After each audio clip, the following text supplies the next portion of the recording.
And we're live. Hello. Hi, Stacy. Hi. Welcome, welcome. Thank you for coming on this coaching call with me today, the free public coaching. I'm so glad you're here. This is an honor, an opportunity. Oh, I'm glad. Stacy's in the family. She's one of the family members, Eat to Live family, meaning the monthly group coaching program that I have where we do exactly what you're about to see. But we do it a couple times a month and everyone gets a shot if you want it. And what we're really trying to do is help folks learn to stop emotional eating. And that's my wheelhouse, is helping people stop or at least greatly lessen their emotional eating and understand that actually we're always in control of what we're doing. I just, as a side note, it's dark in my room because I just had my eyes dilated for an eye test. So I have pupils the size of New York. So we're just going to deal with that. But I think we should be able to see the board and everything. So let's see who's here. Everyone comment. Let me know how you're doing. Let's get some activity going on in the comments section. Tell me who's here. We have a small following today so far, but also that's probably because I had to take a few weeks off because of the launch we were doing. But everyone, let me know how you're doing. We have just reclosed the family, so it's not available to join right now. But if you are interested, if you like what you see today, you can sign up for the wait list at thewateringmouth.com/family. You see that along the bottom here. And if you're interested in the upcoming challenge that we're going to have in July, it's going to be a little bit, but wateringmouth.com/challenge.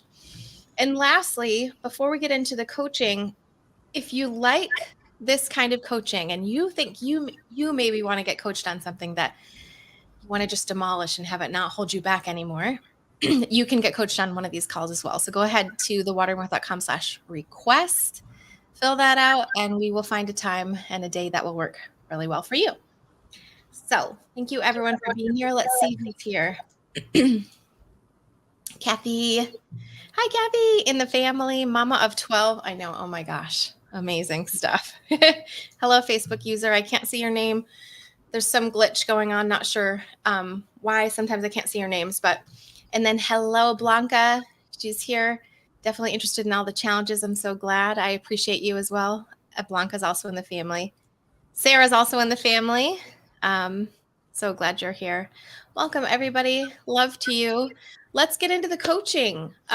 Let's see what's going on with Stacy. So, Stacy, we've coached several times in the family before, so I know some of your background.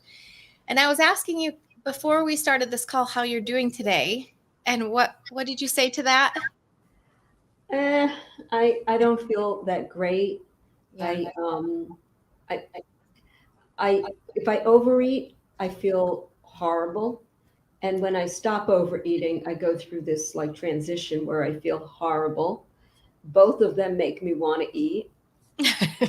And I wasn't going to say this, but I'll throw it in. I have a boyfriend who doesn't understand the way I eat and doesn't Yeah. have any respect for it. And I can't keep telling him I don't feel well for, a week at a time because I keep going off the plan and back on the plan and off the plan and on the plan. Yeah. And the only time I'm consistently feeling good is when I'm overeating. So What do that's you mean when you say consistently feeling good? Tell me what you mean by that. Was when you're overeating. is like, like I wake up in the morning and I've got energy and I'm doing things and focused, and it's just I feel normal. I Okay. don't have that drained. It's really a horrible feeling. It's I guess it feels like low blood sugar maybe, but it's kind of like having the flu, and there's an anxiety that comes over me and then a hot flash. And I don't have hot flashes. It's strictly related to the food. Mm. So, and it's so intense that the other day my glasses fogged up. I That's know what how much that's like. heat. Yeah. Yeah. Yeah. So, So when you say overeating, tell me what that's like. When you say the only time I'm consistently feeling good is when I'm overeating. So tell me about overeating. adding extra fruit or chocolate or crackers, or, mostly I'm very strict nutritarian, but you know, if I have the opportunity to have chocolate, it's like I cannot resist it. I'm saying those words. I can't resist it. I Yeah. have to have it. And I started eating chocolate as part of an effort to get used to eating chocolate and letting Yeah. go of it. But instead, of course, what happened is that I eat like 200 calories a day, which is way too much every day for months now. Mm-hmm. So as long as I do, I feel really good because there's caffeine in it. Okay. Or it could be like if I'm very tired, I keep trying to fill myself up with food, and that could be carrots and hummus. But that will also trigger these hot flashes. So I'm actually eating in a way that makes me physically feel horrible Okay. over and over and over. So when you say you're very tired, you keep trying to sort of stay awake, and then you eat a bunch of carrots, hummus, that kind of a thing. And then that overeating is what makes you horrible. So on the one hand, I feel horrible. So on the one hand, I hear sometimes when you overeat, you feel perfect, and sometimes when you overeat, you feel horrible. No, What is I'm that? sorry. What I'm that's sorry. okay. There is a I guess a, a balance point where I don't feel horrible, Okay. but I also don't lose weight. So there is a point where I can maintain, but what happens is that those are trigger foods, and eventually I start eating more and more. You know, or just one day maybe I'll eat a whole half a chocolate bar, and Okay. then the next day I'm feeling bad. Then the tiredness, then the hunger, and the cycle keeps going round and round. Okay. Um, If you had to sum it up in one or two sentences only, what would you say your problem is? If you were like talking to a friend or something, what would you say your problem is? I have two thoughts. One is I'm caught in this cycle, um, which every time I start to get out of the cycle, I sabotage myself. Okay. And the other is that I'm not clear enough on my goal, Okay. which I thought about before we got on. Tell me And more about that. I came up with a real physical, like a real concrete goal, which Okay. is 6 months clean eating. Okay. Just like I did at the beginning 12 years ago when I started Okay. Eat to Live. Yeah. Um, Tell me about your weight loss goal, because there's a weight loss goal in there. What are you? yeah, it's just to find my bottom weight, you know, my Dr. Furman weight. I know I'm not there. Okay. And it probably is maybe 8 pounds more. Okay. Um, Do you mind if I ask where you are now and your height? You don't have to answer if you don't want to. well, I'm shrinking, of course, Okay. but I'm 5'1". 5'1". Okay. And where is your weight right now, if you don't mind my asking? 113. 113. Okay. So I'm going to do the BMI calculator real quick. Now we know that the BMI calculator is a very rough thing, right? We know that it's a range of weights. And what we're talking about with BMI, we're talking about body mass index. So it's just kind of really an arbitrary sort of number system that helps us kind of gauge where healthy weight might be, where overweight might be. Dr. Furman has a very specific, range of BMI that we should shoot for, and it's something around 18 and a half to 19 to about 23, 22 and a half. And so when I calculate yours, you're at 21.3. If we were talking about, let's start with the physical appearance part. How do you feel about your physical appearance at the weight you are now? I'm 5 pounds overweight at least. Okay. 5 pounds overweight. And how do you gauge that? How do you know that? Well, for one thing, I'm not fitting into the size that a person of my height should be in. Okay. You know, my clothes are still too tight. What do you mean a person of your height should be in? What do you mean by that? I think that I should be like a size 2. I'm very tiny. I Okay. have tiny, tiny bones. You know, I feel like it's obvious to me that I'm truly overweight. I don't think I have an issue with um, trying to go too low or anything like that. I'm Okay. just I'm just inching down, but it can't. You know, I could forget about weight. I don't even care about weight. I could live like this forever. This is fine. In fact, it's great. But it's the way I eat is making me sick, like on a daily basis.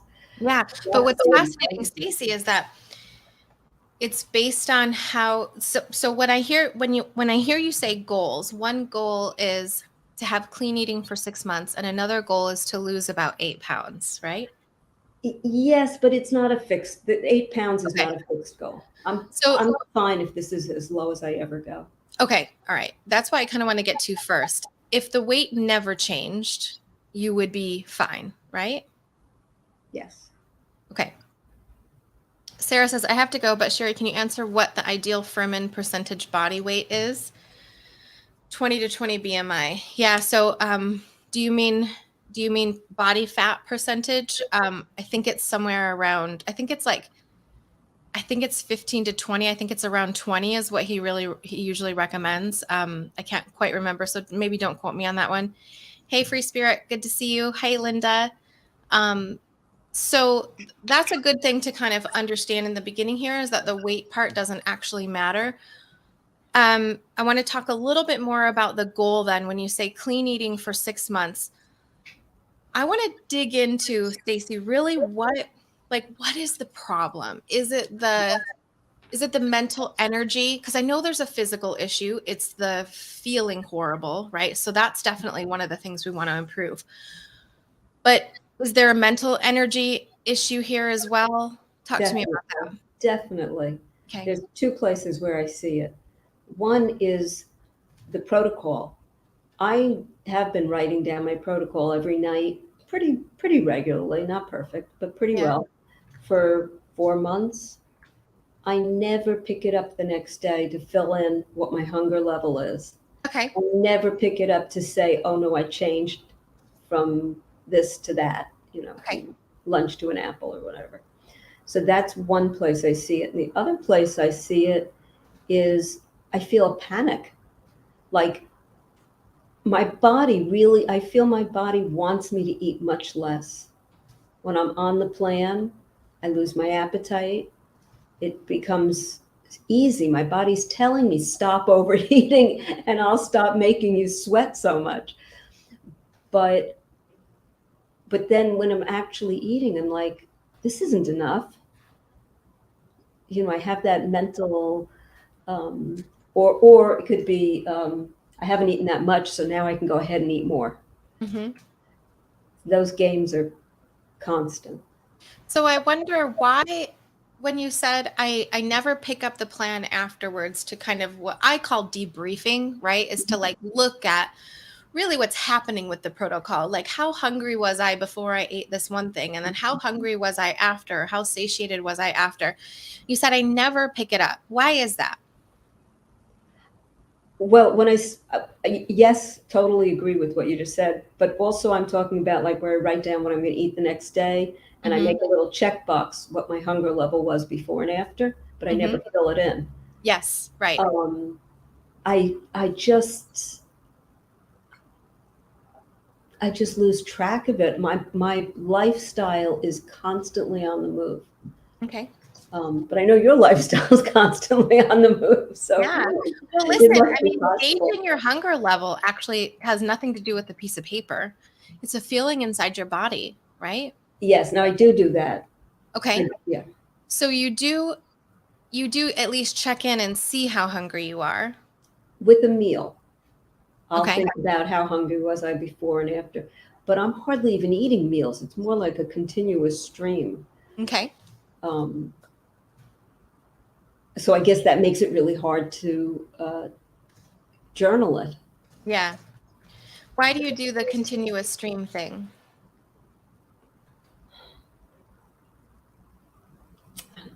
It's like filling space. Okay. Sometimes it's distraction, but it's filling space rather than thinking about something or doing something. Okay. Um, If you're not eating distinct meals, Stacy, is it even really possible to gauge hunger no, consistently? No. not at Yeah. all. I'm going to back up for some of the folks who are, because we're having a conversation here as Cheri, coach, and Stacy, family member. But if you guys aren't in the family, you'll be missing some context here, which is we're actually talking through details of my program, of my weight loss and end emotional eating program, which is one of the big things, one of the most important things is to learn to get familiar with your own hunger system. So I always tell clients that we have the most beautiful, amazing, accurate calorie counter in the world right inside of our bodies. And it came programmed that way. Like we have that. So that hunger system is going to tell us, do we need calories or not? If it shuts off, it means we don't. If it turns on, it means we do. It's very basic, right? People are oftentimes worried or confounded because it's like, well, I have cravings too, and I can't tell the difference and all that. And my point of view and what I always try to coach people through is that learning to understand this part of your body is everything. Learning to use, understand, and react accordingly to that system, hunger, satiety in your own body, which is a very personal thing. It sort of feels different for everybody. Learning that is a skill we're never told, but it is the skill that everyone needs. It's the one that's going to get us to where Stacy's looking to get. And the reason that I sort of harped on the weight thing in the beginning was to see, I wanted to gauge with Stacy how much of this was a vanity thing, right? Like, is it just a particular way I want to look a certain way, or is it more about how I feel or whatever? And we discover in me opening up these questions that it's really not about the particular weight for her. It's about the body, the feeling inside the body, right? Not like what the body looks like, but the feeling inside the body and the feeling inside the mind, which is oftentimes, I mean, I've had many clients who have been at goal weight, but they hire me because they don't want to overeat. They don't want to binge and they don't want to then make up for it with exercise. And it feels like a job. It feels like work. And they are constantly saying, I'm obsessed with food.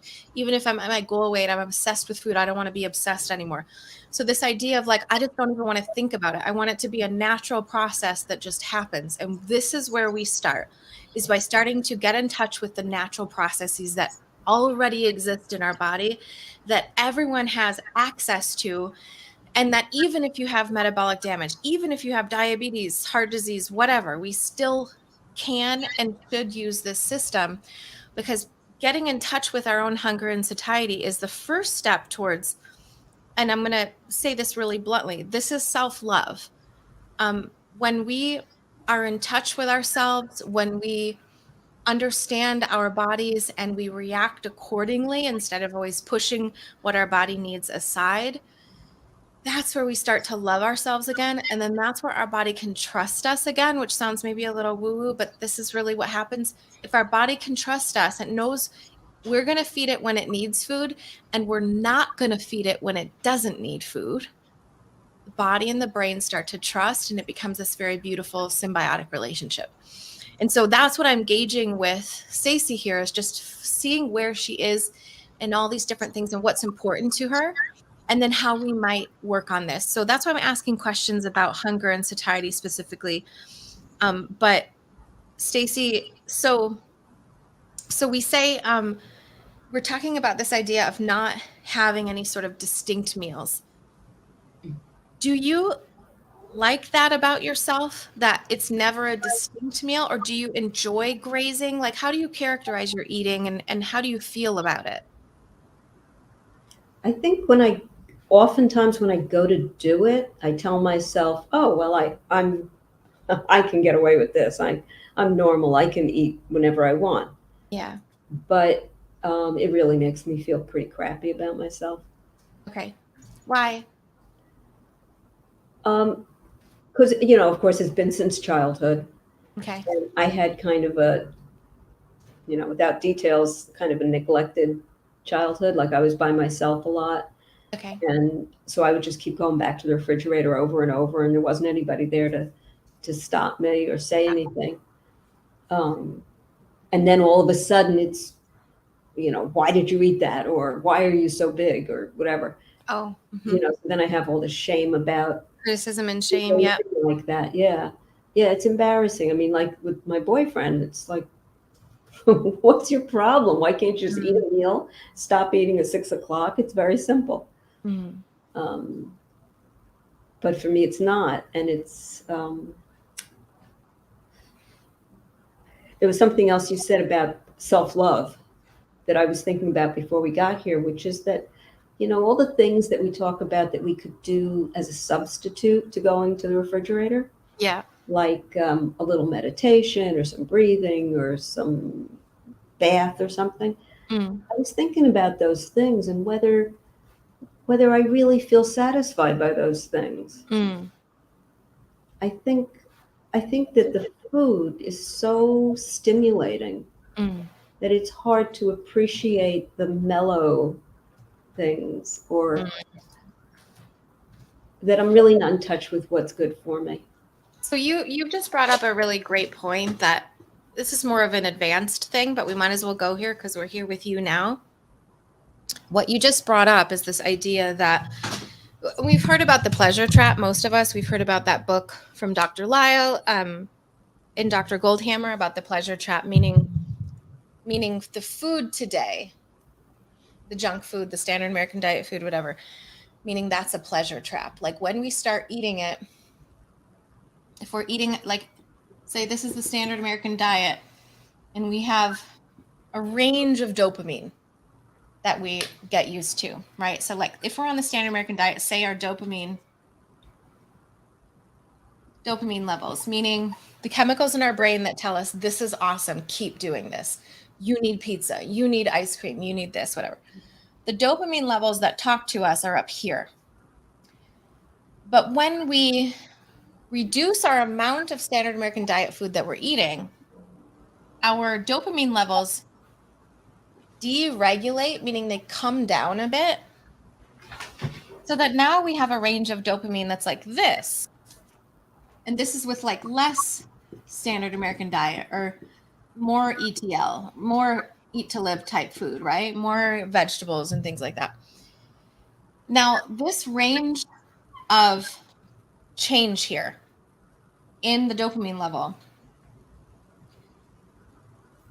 normal life, like you're talking about meditation, these normal life activities, staring into your loved one's eyes, whatever, might bring you a dopamine response up to here or something, right? Dopamine, serotonin, something like that might bring you a response up to here, and it's pretty short-lived.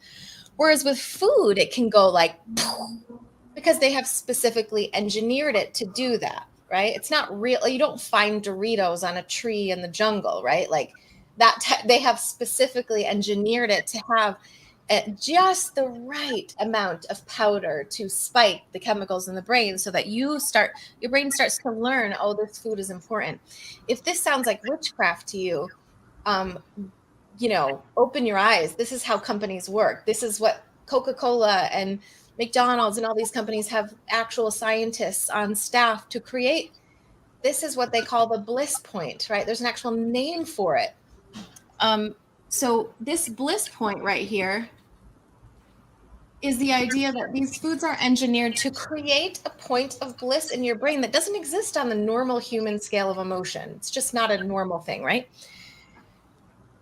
The issue is that when we are used to this much dopamine, these normal human activities, the funnest stuff, looking into your kids' eyes, playing with your kids or hanging out with your friends or whatever, the normal stuff doesn't feel that great. You're like, I need some more, right? So what we would like to do is get to the point where we can deregulate our dopamine down so that we don't get those kinds of spikes anymore. And the way we do that is by not overeating, not overindulging, okay? So the answer here is not overeating, not overindulging. Because you've all had this happen to you before where Maybe you do a challenge, or you go for a while, and maybe you cut out sugar for a while, or you cut out this or that or whatever, and you get this nice little deregulation here, and you start to feel better, and then you start to eat the food again. And maybe the first time it's really great, but you feel like, oh, that's fine, it's not that big of a deal. But then the more you eat that food again, then your dopamine starts to regulate back up. It's why the first or second time after you have like a sugar fast or something like that, it's not that big of a deal. But because that dopamine tolerance increases and increases, after a while you become what they would call addicted again, right?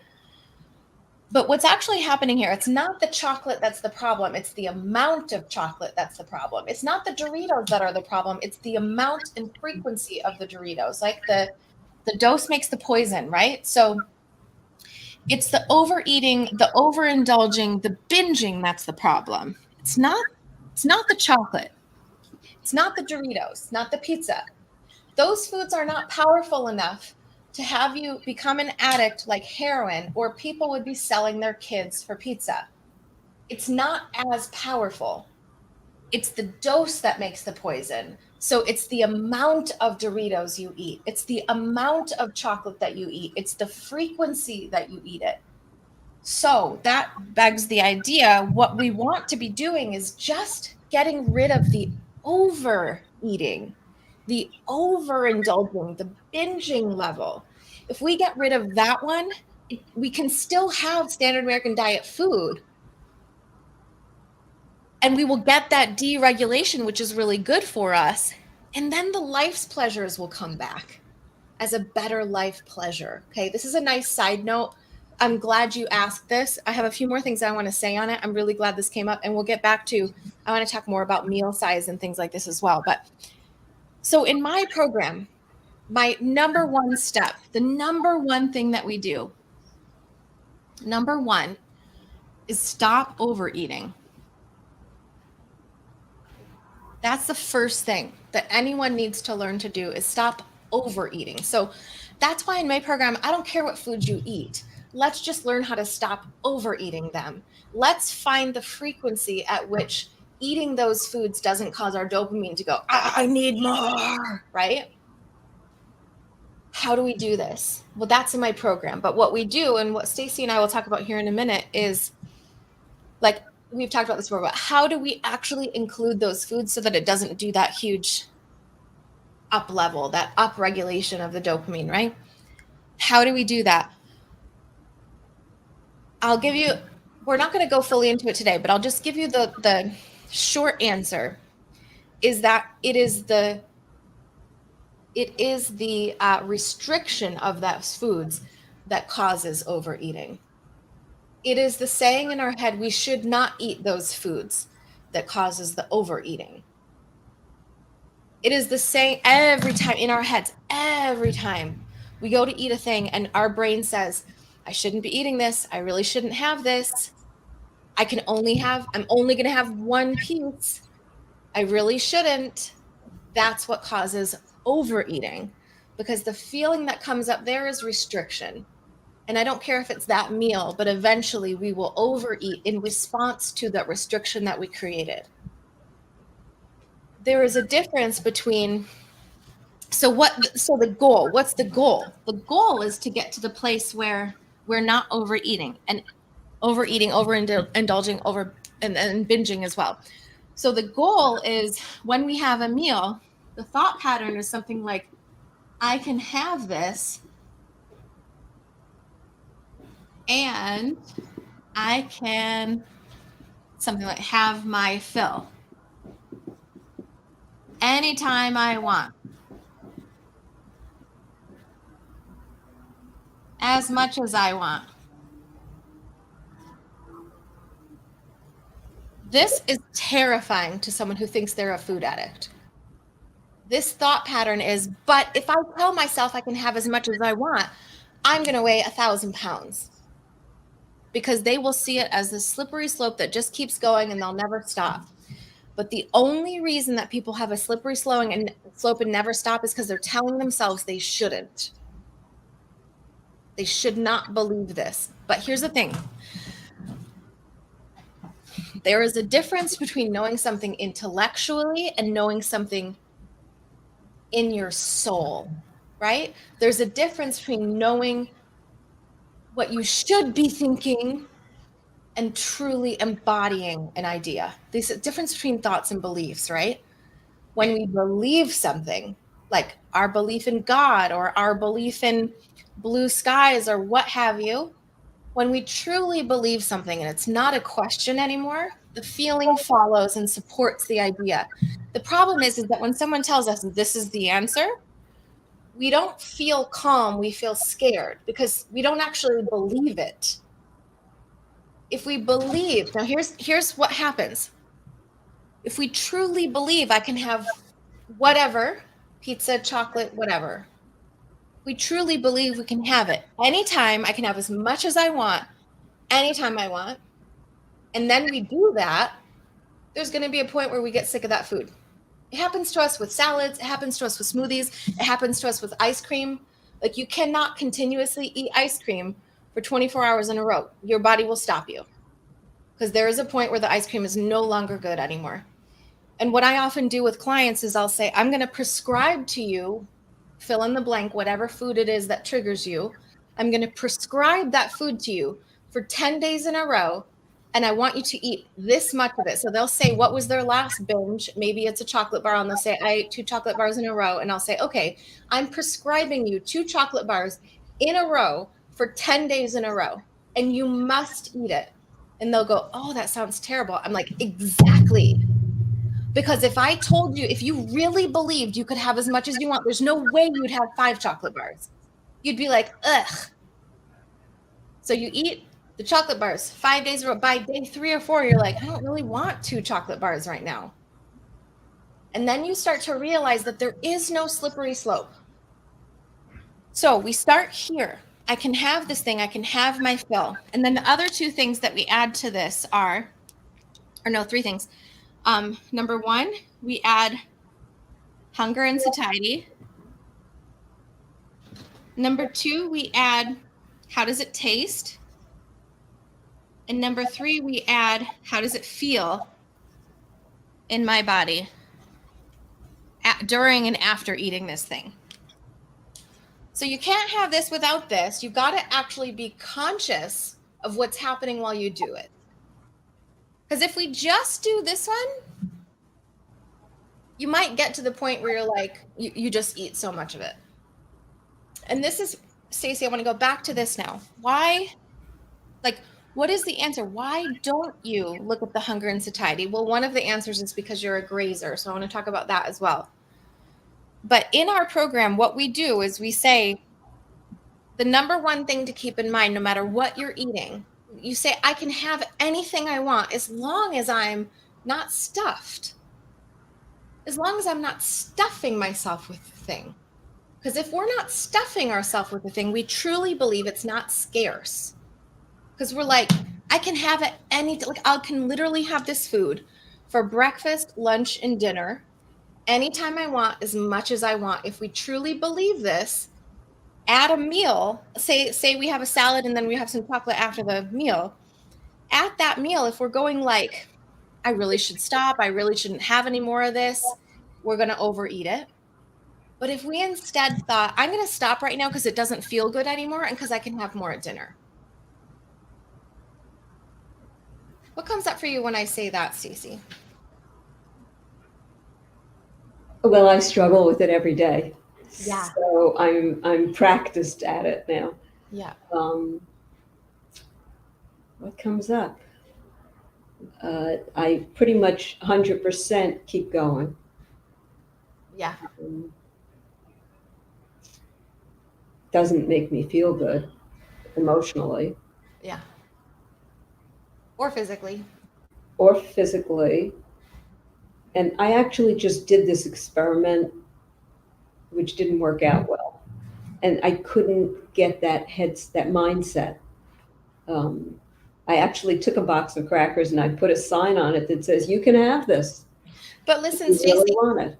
We have decades of saying we can't. So it's not going to be the first time that this works. It's not going to be the first time that this deeply ingrained neural pathway is going to shift. This is going to take months and years of over and over and over telling yourself, no, I really can have this. I question myself, like if yesterday I had a smoothie, which was on the challenge and was fantastic. I Good. gotta say, I never would have tried that smoothie. I'm so It's glad. on the challenge. But, I was full. The smoothies fill me up fast. Yeah. And I didn't want to leave it over because I had my vitamins in it already and because it tasted good. And I was thinking, you can put it in the fridge, you can have it later, you could take it with you. But no, I chose to keep going until it really made me uncomfortable. Yeah. So this is I want to stop right there, Stacy, because that's exactly what I'm talking about. You did not take care of Stacy in that moment. You let the feeling of this is going to go bad, it's going to go to waste, I need to finish it now. You let that one take over. I see what you're saying. Right? Yeah. You did not take care of you. Taking care of you would have been, I don't eat until my stomach hurts because I don't want that feeling. I never eat past the point where it doesn't taste good anymore. Because taste is a signal of satiety, right? Like when a food stops tasting good, it's a signal that you've had enough. So it's something to look at, right? And also, I never eat to the point where I don't feel good anymore. These three things right here are everything. This is what ends overeating. This is why I say what I do is help people end emotional eating. If you can get to this point where you have learned how to end overeating, your body weight will go exactly where it's supposed to go. Like imagine it like this. And this is the way Dr. Furman describes this as well. This isn't just me. But he says your body will find the weight it's supposed to be at automatically when you no longer overeat. So the nutritarian body weight is your body weight in the absence of overeating. That's the perfect body weight for anyone. How many of us overeat?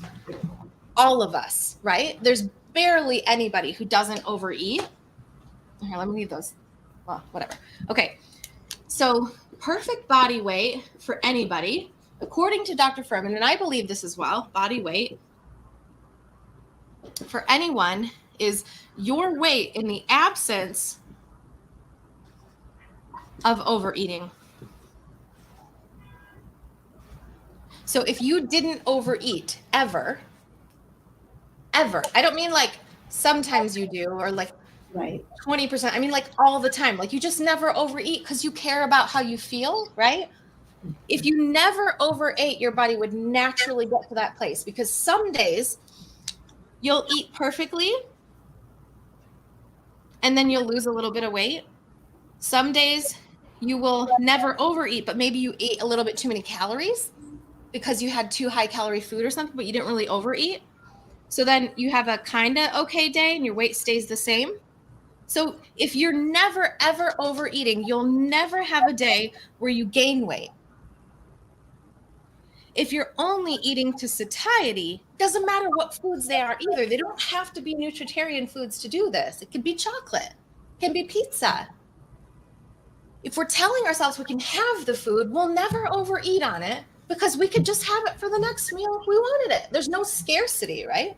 So if we never overeat, we only ever maintain or lose weight, our body will naturally lose weight to the point where it needs to. And the way we get to these ones is those days where we're super busy and we don't have time for anything and we don't care about eating. All those things line up in one day, that's a weight loss day. And some days are going to be maintenance days because we had a lot of time on our hands. We just ate to be, satiated, a little bit, maybe full, like have that nice I'm done feeling. And some days we're going to be like a little bit hungry, maybe going to bed. That will lead to the perfect weight because, and Dr. Furman mentioned this in Eat to Live and all his books, what happens is when you start to get down to whatever that weight is, your metabolism will slow. And it will slow to the point where these days of under eating don't bring you any lower because your metabolism slowed enough to make up for that. But the only way this will happen is if we stop overeating. It's the only thing that matters, is to learn how to stop overeating. It's not, and I don't mean anything against Dr. Furman, because I believe the nutritarian diet is the best one to eat. But what matters the most is not overeating. So we can do this, and as Dr. Furman says, on Twinkies if we want to.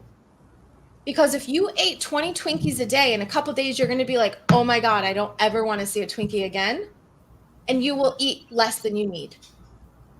As long as you're not overeating, this is all going to take care of itself. So our number one focus should be, how do I stop overeating? And it doesn't matter what food we're eating to do this. We want to eventually get to eat to live. But the beautiful part is that once we stop overeating, and once we start eating for the self-care things that I talked about,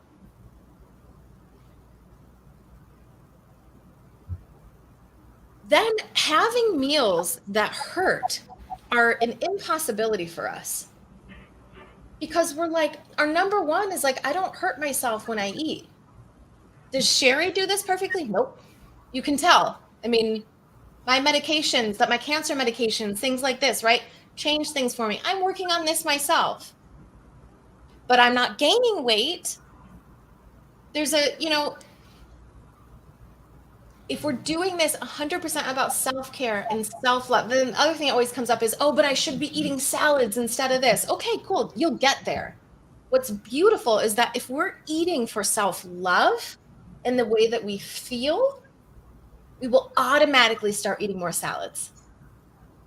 We will automatically start choosing chocolate less, because it doesn't feel that great in our body.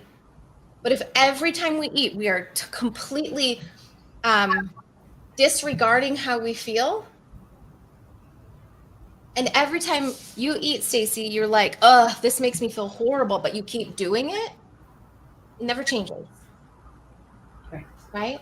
So let me just come to the comments, and then we'll come back to some more details with you, Stacy. So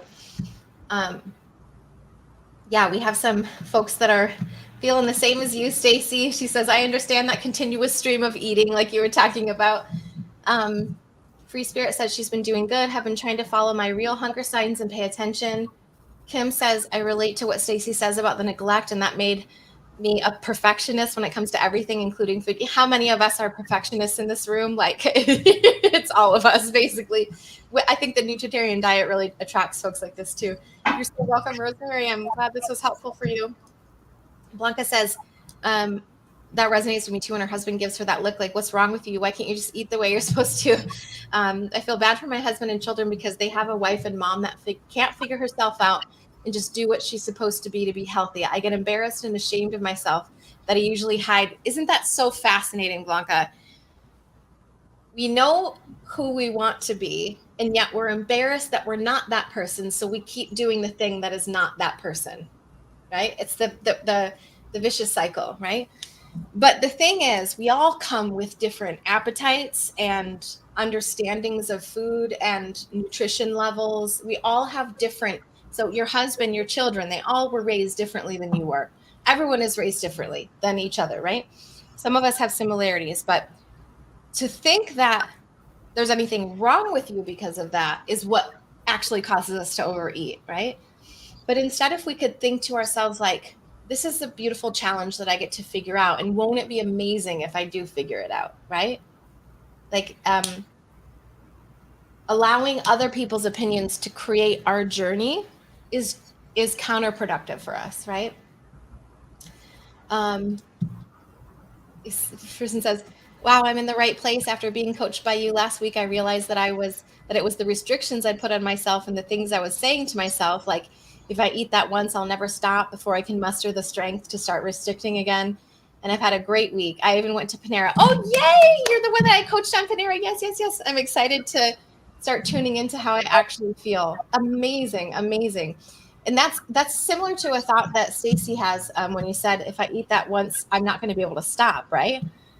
But if we look at the model there, that's exactly like, if I start, I won't be able to stop. When we believe this, like this is the capital B, this is a big belief. Like this is a belief I used to have about prepared oatmeal in my fridge, right? If I had oatmeal in the fridge, I was going to eat the whole thing. Even if it didn't have anything in it, it's just plain oatmeal. I had a thought that like carbs are a magnet, right? So if I start, I'm not going to be able to stop. The feeling we get from believing this about ourselves is something like hopeless, disempowered. And when we feel hopeless and disempowered, we overeat. So therefore, it's only the belief about ourselves that's causing us to overeat. It's not the presence of oatmeal, right? Because how many times have you done like out of sight, out of mind? You forget the thing is even in your fridge and it goes bad before you get the chance to overeat it. Like this happens occasionally, right? So it was literally just the way you were thinking about it. It wasn't the oatmeal in the fridge that did it or the existence of Panera that did it. It was the way you're thinking about the oatmeal in the fridge that it's a addictive type food, right? Or the chocolate, Stacy, perhaps. Okay. Facebook user says, music to my ears, the end of overeating. Yeah, we're all on our way, friends. I'll get you there. All right, Stacy. So I want to talk a little bit about the grazing all day thing. Can you tell me some more about that? Well, when I call it being in the zone, like when I'm on the plan, Okay. I don't have that. That's not an issue. Mm-hmm. But when I have the tired, drawn out feeling, it's like I need relief. I want, and I realized this the other day, that I'm eating to stop the urge. But you can't ever stop the urge until you stop eating. So, I mean, there's a certain amount of hard work there. Oh, okay. Yeah, it's like I believe, I have this belief that if I eat, well, it's not even a belief, it's actually true. Like at night, I'll say I'll feel draggy and tired, and I'll start eating and eating and eating. And then I get to a point where I've eaten so much that I stop feeling draggy. So there really is a physical thing happening. What if it wasn't the amount that you ate? What if it was literally like let's say this is your meal and this is like over full and this is like hungry or cravey, right? What if it was like this is the part where you're like not draggy and this is the point where it starts to this is like draggy over here. And this middle part is the part where it starts to turn not draggy, but you don't even give yourself the chance to see if you're actually not draggy here because you continue to eat and your body doesn't catch up with you to tell you that you're not draggy anymore until that you've overeaten. That is absolutely part of it because I'll eat and I won't really realize that I'm full. And So like an hour and a half later, I'm like, oh my God, I'm stuffed. Here's what I want to point out to you. You have created a false story that overeating equals energy. Yeah. Because here you've created a story that I got to get to here to feel energetic. But I would like to offer that perhaps energy comes at the right amount of food. And we'll talk about what that means in a minute. At the right amount of food, but you actually have to stop to see if that's true. You got to give your body a few minutes to like let that food hit the bloodstream and actually give you the energy that you need. It does. Yes. It's just that as I'm getting older, it seems to be taking longer and longer. So it could be an hour and a half before I realize that I'm stuffed. And maybe there's different foods that we need to eat that help. It could be that too. Right? Yeah. But if we're always going here every time thinking that this is the answer, we will never know how to do this one. It's more like, yes, absolutely. But I feel like I have this like panicky feeling, like I have to do something. Okay. I have to keep putting something in my mouth because I feel so bad. As long as I feel bad, I'm going to keep on doing it. Okay, so how long has this feeling bad thing been going on for you? Years. Like how many years? Well, every time I get on and off track with eating to live, Or it's really got to do with overeating. So if I'm not overeating, everything falls into place, just like you were saying before. I know what my body needs. I know what my weight should be. It all happens naturally. Mm. But as soon as I start overeating, I lose the signals. I lose the fullness signal. And then I get Is it that you lose the signal, like your body, it gets weird and all of a sudden you can't hear it, or that you just stop listening? Well, I always know, because I've paid attention since I learned, Okay. during the meal, I always notice that moment when I know it's enough, Okay. which is nothing to do with feeling full. It's a completely different sensation. Crazy? Yeah. Yeah. So why don't you stop there? Because I can eat. Because, oh look, I can still eat. There's more salad. I can do that. There's nothing bad about it. It's always like opportunistic. Okay. If I go into the hairdresser and he's got a bowl of chocolate candies, it's an opportunity. Okay. The smoothie, opportunity to just keep on eating instead of just putting it away.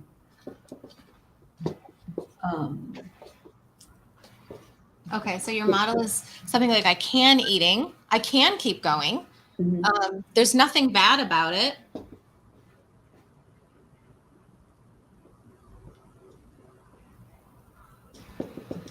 And then you feel this sort of exciting, opportunistic thing.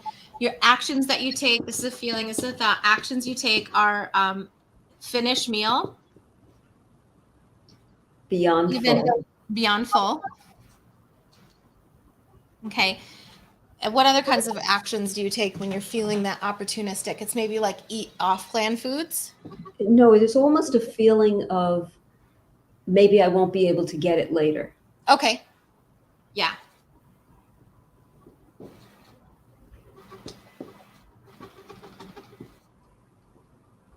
Okay. So that means like, eat more than you need. Eat things that maybe you don't really want to be eating. It's not going to it's not going to make you feel very good. Right. We'll just say eat yucky foods. I don't know how to say that one. Or just eat too much. Yeah, eat too much. And what kind of results do you get when you do this stuff? Constantly finishing meals beyond full. You feel horrible, you said. I go right into this whole cycle of feeling bad, being tired, wanting to eat more. Yeah. Tired. Yeah. Etc. Okay, hold on a sec. So look at this. This is interesting. We always say that the result proves the thought. And you feel horrible when you do this. And yet your thought is, there's nothing bad about it.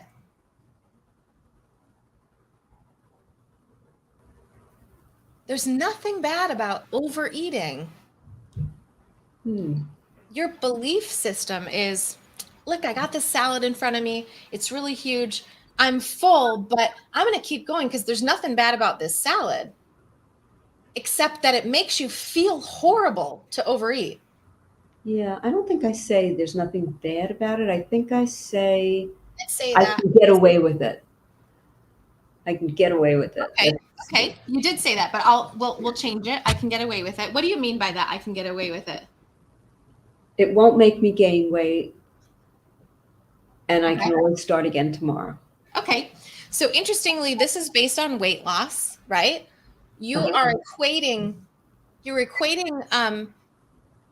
how much you should eat with whether or not it's going to make you gain weight, and not with whether or not you're going to feel good or bad afterwards. That's right. That's right. I'm totally disregarding how I feel. That's interesting. I can keep going. That thought is incorrect as well. Because it's like I can keep going without consequence, because I'm not going to gain weight. I can keep going without consequence, and yet there's a very huge consequence. Because it's not just feeling horrible, it's doubting yourself, it's having to get coached about food, it's feeling like guilty about everything you've done. There's so much opportunity cost here. Yeah. So this thought, I can keep going, I can finish it, I can get away with it. It's as if Stacey, I'm imagining you like a little toddler, like, nobody will see me if I close my eyes. That's right. And that's exactly what my childhood was like. Yeah. It was like sneak in the kitchen and get more ice cream while mommy's asleep and doesn't, pay attention. But here's the thing. It's like, now mommy's always watching because you're mommy now. Like, you're the mommy of yourself now. And you can't hide from yourself. After you've eaten too much salad and you feel horrible, you're the only one that suffers. Yeah. Yeah, I think this is very fundamental. Yeah. So why do you choose to think that I can get away with this? I think it's just a distraction, like I don't want to feel things, that kind of thing. And yet you feel a lot of things. Yeah. It's actually creating way more feelings. Yeah, way more unpleasant, yes. Yeah. So you can't actually get away with it. It will follow you no matter what. It's going to be there. You're going to have feelings one way or the other. Either you deal with the uncomfortable feelings you're trying to cover, or you deal with the uncomfortable feelings you're creating by eating to cover up the uncomfortable. But guess what? The second one, you got double the feelings. That's right. Because now you still have the thing you got to deal with, and oh my God, I feel like crap. Yeah, it's like really childish. Why do you pile on more on top of what's already going on? I don't know. Why do you choose? I do have thoughts about it, but I'm not going to go on and on here about it. But do you realize that you're choosing to do this to yourself every day? You're choosing it. Yeah. Yeah. Well, yes, I'm aware, but when you're in the throes of it, yeah, it's you. Well, here's how we change that. Here's how we change that, right? We change it by stopping believing this one. So when we talk about what we talk about in the family, right? Number one thing is to be aware of what's happening. So for instance, we go to have the crackers or the extra salad or the whatever, and we think to ourselves, oh, I can get away with this. It's not going to worry for weight. It's not going to matter for weight loss. Now you can't think that anymore because you're going to be like, oh, wait. It actually does matter to me, right? Yeah. It's not just about weight. It's actually about how I'm going to feel. It doesn't mean every time you're going to do perfect. It means that now when we see what we used to think that created our results, and we see them for how much of an error they are, like this is a complete erroneous thought. I can keep going. This is no problem. Now you can't look at it that way. You have to look at the way you were thinking that caused the behavior and see why it's not true. And this is completely like false, this whole thing. Like you can't get away with it. Like you can't put blinders on and pretend like it didn't happen. It happened. The reason it keeps going is because you are trying to blind yourself, and yet you have so much discomfort about it that it's going to come out as it is now. Yes. As I'm having a hot flash, yes. I know. Got my phone going. But I'm pretending not to. So nobody can tell that I'm really suffering. So why are you the only one that can suffer? Why is it okay for you to suffer? And why do you got to do it silently? Like why? I just think it has to do with my childhood. Is that something you want to continue? Rather not. Yeah. Is your childhood still here? Are those circumstances still here? No. But it's just very deep in me. Yeah, but you get to choose to stop it right now. I know. Yeah, we'll go there another day. What I want to look at real quick is we can go here if you want or not. I want to look at why do you graze instead of having 3 distinct or 2 distinct meals or whatever. Like, what is it about 2 or 3 meals that's scary for you? It's not scary. Okay, what is it? In between the meals, I'll feel like I don't want to deal with something. Okay. I want to avoid some project or an email or whatever it is. I just rather have the pleasure of the food. Yeah. And like I said, I just literally grew up that way. Yeah. Is that a pattern that serves you? No, it's terrible. Yeah. I mean, in some ways it does serve you because it does distract you from the other thing that you're Yeah. trying not to do, right? Yeah, but it could be little stuff. It's not like any major thing that I'm trying to avoid. It's just simple daily life. Everything feels difficult. Okay. Um, Everything feels difficult. That's interesting. It would yeah, make sense why you cover it up with food if everything feels difficult. yeah, and yeah. I mean, I'm so accustomed to just constantly putting things in my mouth. When I, well, I don't want to take up your time, but when I was little, my mother would fall asleep, and I would eat half a gallon of ice cream. Yeah. And I was young. I was like 12. Yeah. And then the next day I would go buy another gallon, eat half of it, and And put put it that back. Yeah. Oh, And yeah. I would do that every single day. Just keep getting up and going to the kitchen over and over all night long. Okay. Um, yeah. Yeah. Yeah. Here's what I'd like to do. We're going to end right now. I'd like for you to come back on. I'd like to do a continuation of this if you don't mind. I mean, would you be interested? Uh, yeah. I'd love Okay. it. Because this thought, everything feels difficult. That's where I'd like to go. The reason I'm asking you for permission is because it might get deep, and I don't know if you're willing to do that. Yeah, that's what I'm thinking about. But I mean, I'm willing to do it. I'm just wondering if I'm willing to do it. We can try to navigate in a very ambiguous type. Yeah. Usually it's not as effective, but we can try to be ambiguous and just see where it takes us.